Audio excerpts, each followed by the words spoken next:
Shalom, Bapak Ibu, saudara-saudari yang terkasih, yang saya kasihi dan dikasihi Tuhan. Sebelum kita belajar kebenaran firman Tuhan, mari kita berdoa terlebih dahulu. Bapa yang ada di surga, terima kasih atas kesempatan kami boleh mengenal Engkau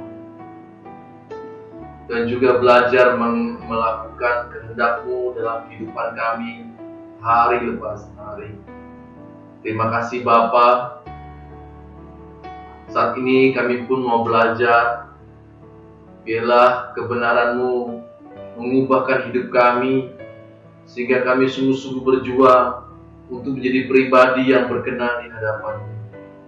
Berbicara ya Bapa, pakai kami semua agar kami menjadi alat bagi kemuliaan nama-Mu. Di dalam nama Tuhan Yesus. Haleluya. Amin.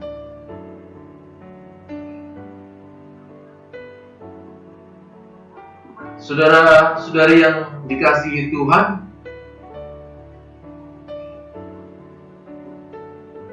dalam situasi yang sulit hari-hari ini, di tengah-tengah wabah COVID,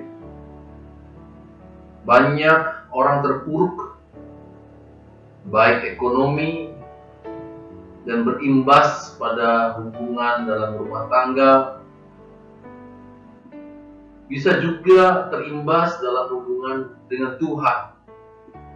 Tetapi kita belajar kebenaran firman Tuhan, bahwa persoalan yang mendunia ini bukan hanya mendunia secara nasional, bahkan juga secara pribadi kita, keluarga kita.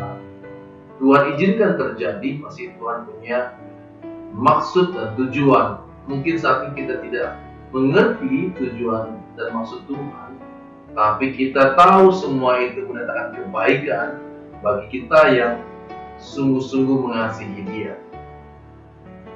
Karena Tuhan memandang kita berharga, karena Tuhan mengasihi kita dan terbukti dengan memberikan hidupnya, nyawanya bagi saudara dan saya. Nah, pertanyaan adalah, kalau Tuhan memandang saudara dan saya begitu berharga di mata, sehingga Dia rela memberikan hidupnya bagi penebusan saudara dan saya, sehingga kita bukan umat yang binasa, melainkan umat yang diberi kesempatan untuk kembali ke rancangan semula, umat pilihannya. Maka menjadi persoalan bagi kita, saudara dan saya, apakah saudara dan saya memandang Tuhan Yesus itu berharga seperti sebuah harta yang tak ternilai harganya? Kalau kita memandang Tuhan Yesus itu berharga, pribadi yang sangat berharga, maka pertaruhannya adalah segenap hidup. Sama seperti kisah seorang yang mencari mutiara, dan ketika ia menemukan mutiara itu, seorang pedagang, dia menjual semua miliknya untuk membeli mutiara itu. Atau seorang petani yang menemukan harta di suatu ladang, ia menjual semua hartanya dan membeli ladang itu untuk mendapatkan harta itu.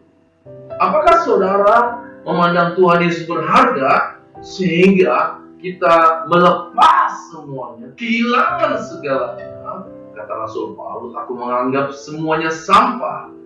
Yang dipandang dahulu berharga, sekarang sampah.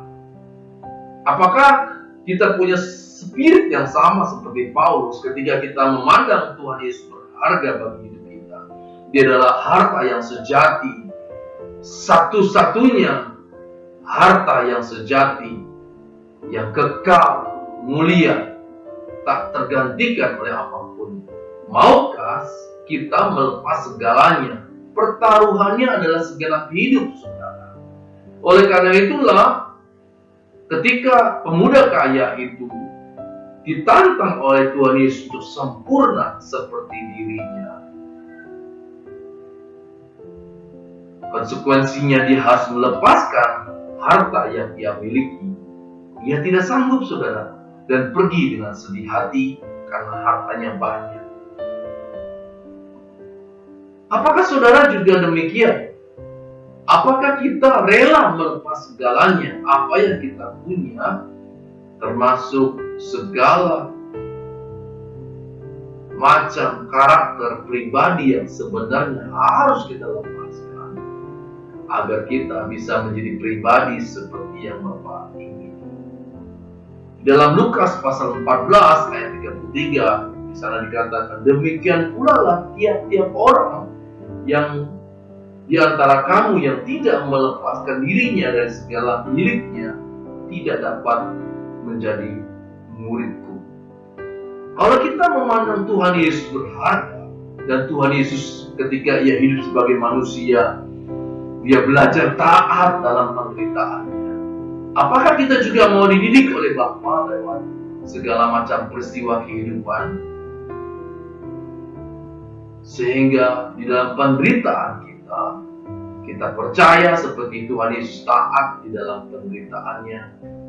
Ketika kita setia dan taat, kita juga boleh mendapatkan harta yang tak ternilai, yaitu pribadi Tuhan Yesus itu sendiri, seperti Paulus katakan di dalam Galatia pasal 2 ayat 20, bukan lagi aku yang hidup, melainkan Kristus yang hidup dalam diriku.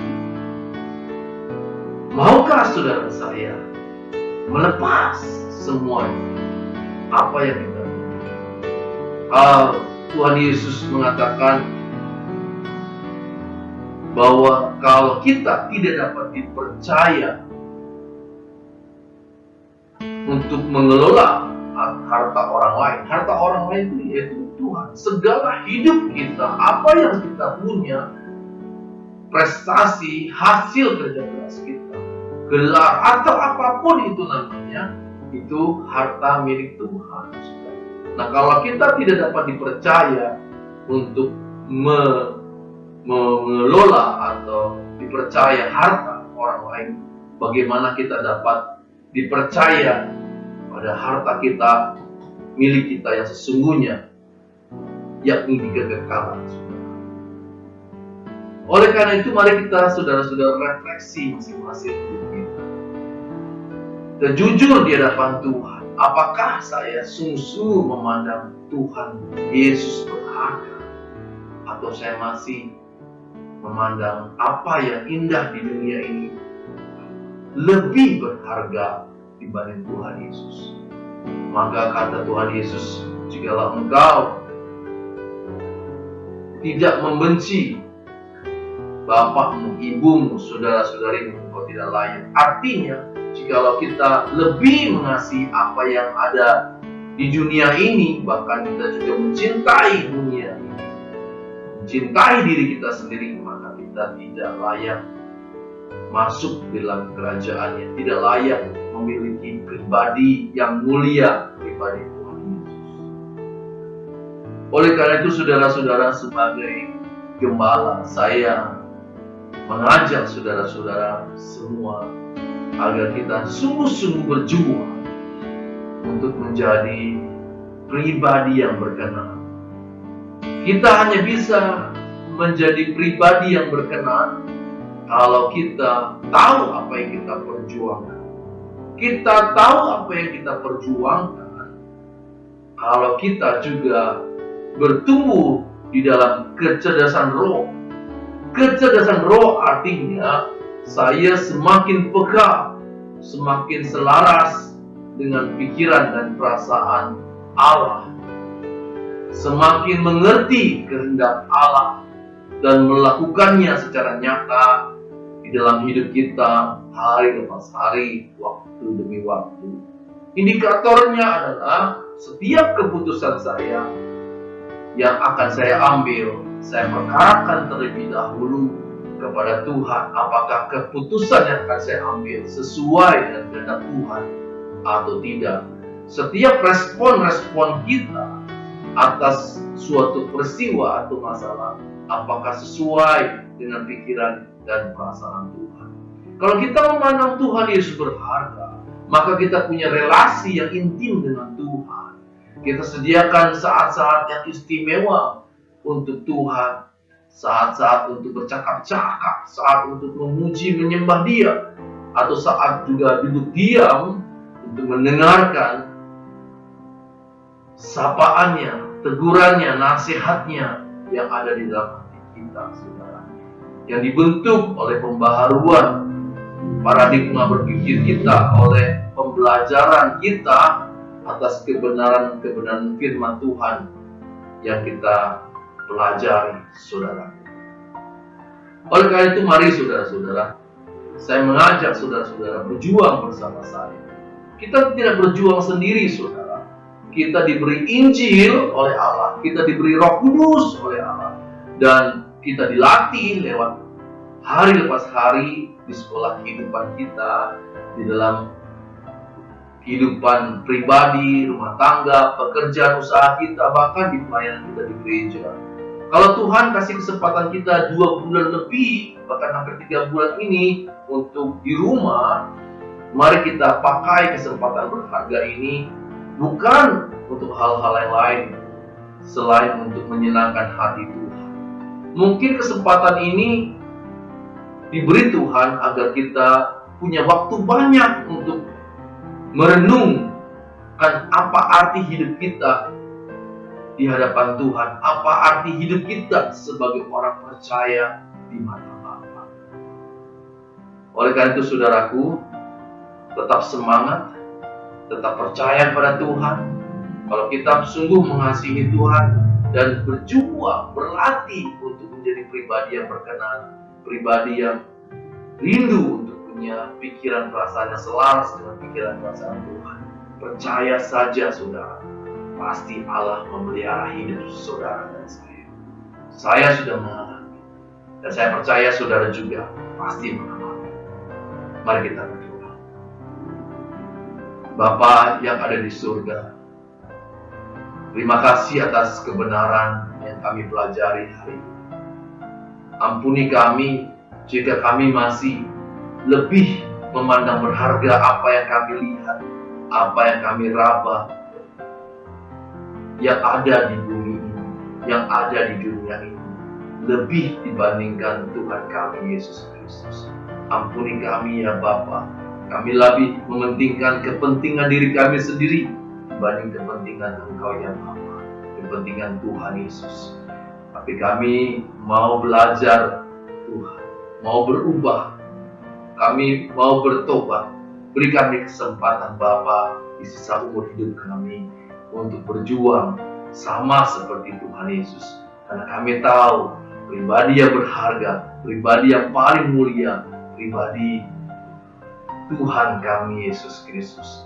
Sehingga ketika kelak kami boleh punya pikiran perasaan seperti pikiran perasaan Tuhan kami, kami boleh diterima di dalam kerajaan. Terima kasih Bapa, dalam nama Tuhan Yesus kami sudah berdoa dan mengucap syukur. Amin. Selamat berjuang bersama saya, saudara. Tuhan Yesus memberkati, dan terimalah berkat yang besar dari Bapa Surgawi, kasih karunia dan damai sejahtera dari Tuhan Yesus Kristus, dan persekutuan manis dari Roh Kudus kita terima hari ini sampai Maranatha, di mana Tuhan Yesus menjemput kita kembali. Kita terima berkat yang besar, sama-sama katakan amin.